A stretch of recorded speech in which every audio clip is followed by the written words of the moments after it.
Hola, buenas noches y bienvenidos al blog de Panchos. En esta ocasión quiero aclarar algunos conceptos vertidos en otros episodios anteriores de este blog. Quiero antes que nada recordar lo siguiente. Eventualmente he ocupado términos para referirme al hecho de que no existe capitalismo en Occidente y que por lo tanto tampoco podrían existir economías socialistas o lo que con algún grado de impostura se llaman socialismos reales. Ahora, siendo que en realidad son solamente repúblicas reales.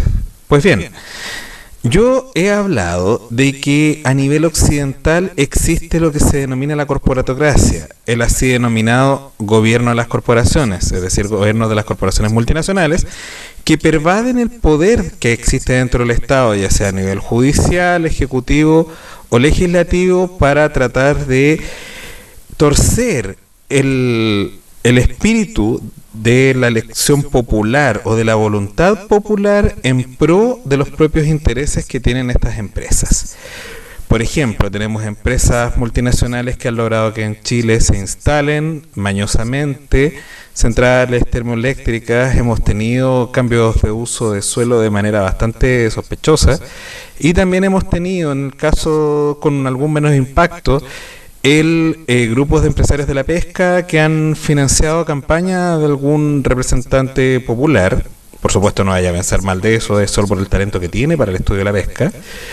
Y por supuesto, algún ministro que ha favorecido bastante el hecho de que se pase el mar chileno a 7 familias.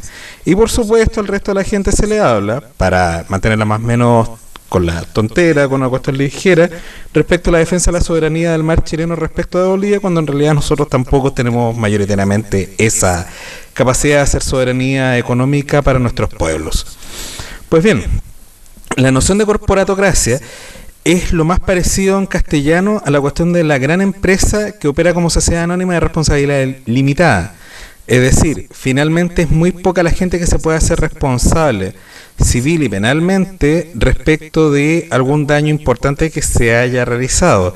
De hecho, es más, las legislaciones internacionales apelan a que las responsabilidades sean echadas hacia abajo.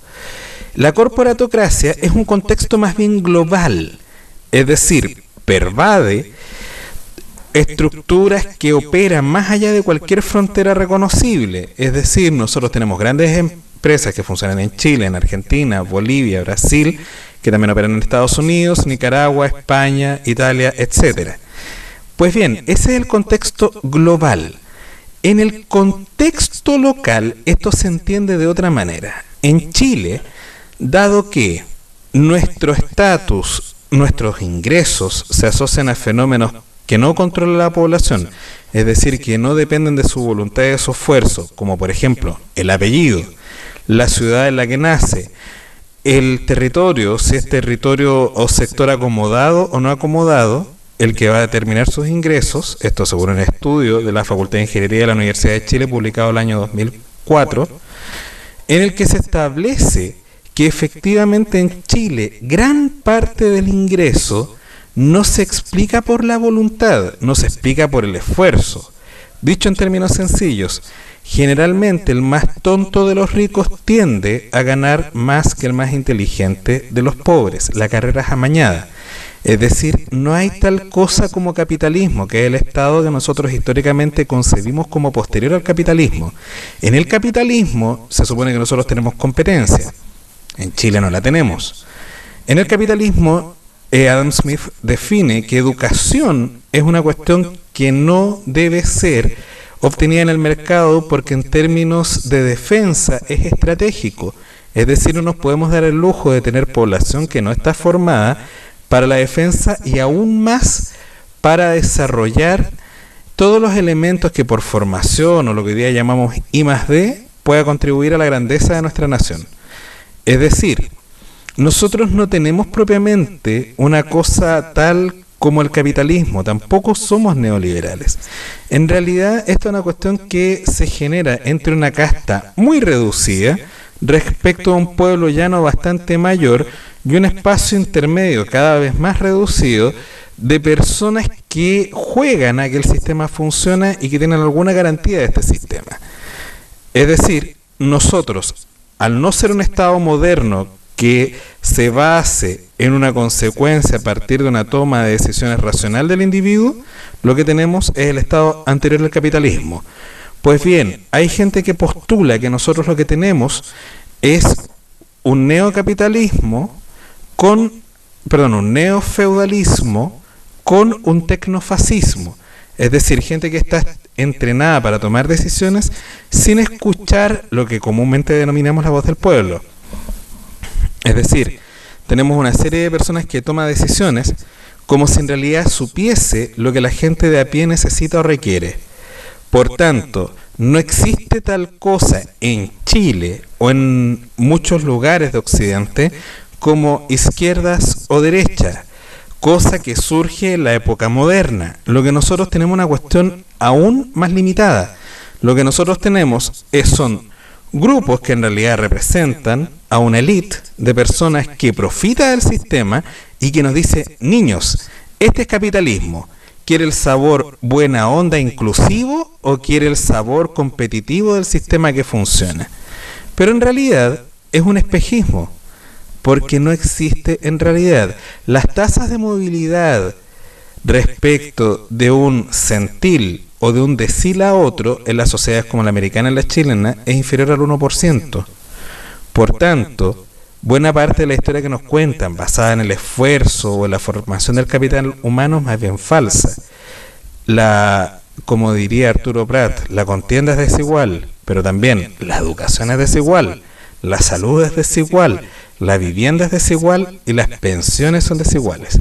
Entonces, resumiendo, en contexto global, estamos en una etapa de desarrollo histórico que concebimos con el nombre de corporatocracia, es decir, corporaciones multinacionales que toman las decisiones por los estados y que intervienen en los documentos de acuerdos de libre comercio, cosa de ver cautelado el interés multinacional en las decisiones del Estado. Asimismo, una policía de las corporaciones que está establecida en las agencias de inteligencia, particularmente la CIA, que opera como una agencia de espionaje industrial para mantener mejor posicionadas las empresas americanas o las empresas más cercanas en términos de estrategia de inteligencia. A nivel local, por lo menos Chile es un estado neofeudal donde la posición de clase no está determinada por la voluntad del esfuerzo del estudio, sino que está determinada por variables que no tienen nada que ver con el esfuerzo individual. Recuerdo, el sector de la ciudad donde se nace, sea acomodado o no acomodado, el apellido, que en el caso chileno hay diferencias si es no castellano europeo, así es castellano vasco, así es solamente español, y por supuesto en el último rango estarían los apellidos indígenas. Luego también es el tema del financiamiento del colegio donde se estudia, que genera diferencias y que por supuesto muchas veces la familia no tiene las herramientas para elegir, el niño tampoco y mucho menos.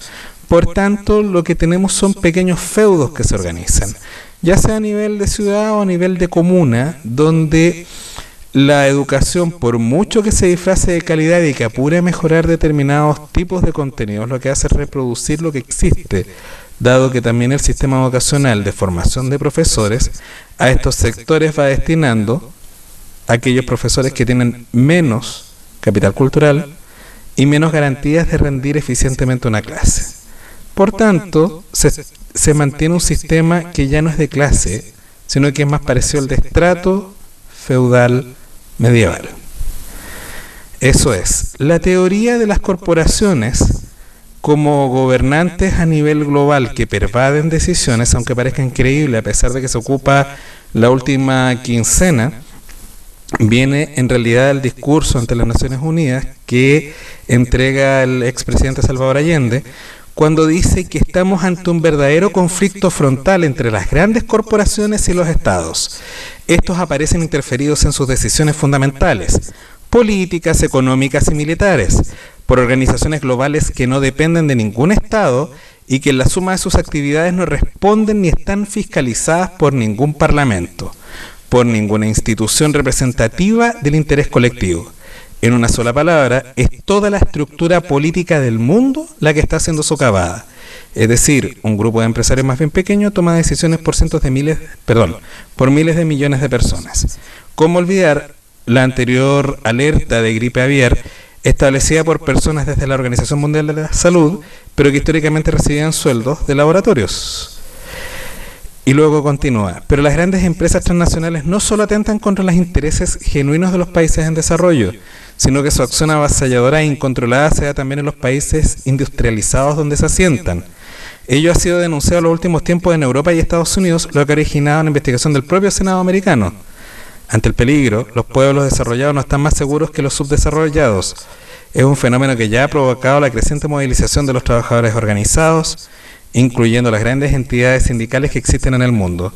Una vez más, la acción solidaria internacional de los trabajadores deberá enfrentarse a un adversario común, el imperialismo. Salvador Allende entendía imperialismo de la manera en la que las corporaciones establecían una hegemonía cultural, política y militar. Pues bien, a pesar de que el término suene bastante añejo en términos objetivos, eso es lo que ocurre. Internacionalmente el ejército americano responde a los intereses de grandes petroleras, lo mismo el ejército británico, y también, finalmente además generan contratistas de seguridad, que se denomina como por ejemplo Blackwater. Estamos ante un escenario en el que debemos tomar conciencia, no para rendirnos, sino para hacernos cargo que no estamos gobernando nada. Les dejo la inquietud instalada, sobre todo en un país como este, que está en periodo eleccionario este año. Les dejo esta inquietud, les reitero, los saludo, los vuelvo a invitar a el Rincón de Panchos.